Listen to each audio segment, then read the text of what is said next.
केंद्रीय कर्मचारी आणि पेन्शनधारकांसाठी सर्वात मोठी बातमी. 8व्या वेतन आयोगाबाबत सध्या देशभरात जोरदार चर्चा सुरू आहे. 3.68 फिटमेंट फॅक्टर मंजूर झाला तर कर्मचाऱ्यांचा मूळ पगार थेट 69,000 रुपये होणार का?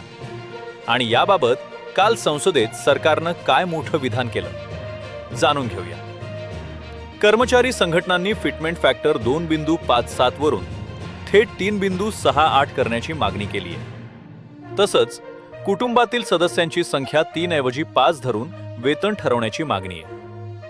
जर 3.68 फिटमेंट फॅक्टर लागू झाला तर सध्या असलेला 18,000 रुपयांचा किमान बेसिक पगार थेट 65,000 ते 69,000 रुपयांपर्यंत पोहोचू शकतो.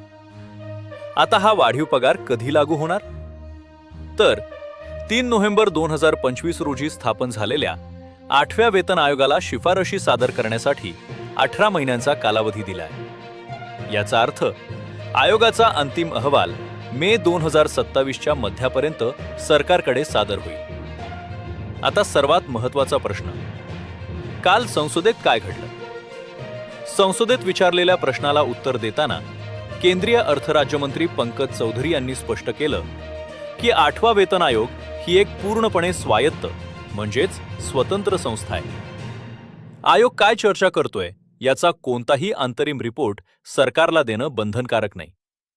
थोडक्यात, फिटमेंट फॅक्टर किती ठेवायचा याचा अंतिम निर्णय पूर्णपणे आयोगाच्याच हातात आहे. त्यामुळे सरकारनं चेंडू आयोगाच्या कोर्टात टाकला असून अधिकृत निर्णयासाठी मे 2027 पर्यंत वाट पाहावी लागणार आहे. तुमच्या मते फिटमेंट फॅक्टर किती असावा?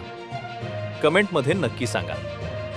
अपडेटसाठी व्हिडिओला लाईक आणि चॅनलला सबस्क्राईब करायला विसरू नका. धन्यवाद.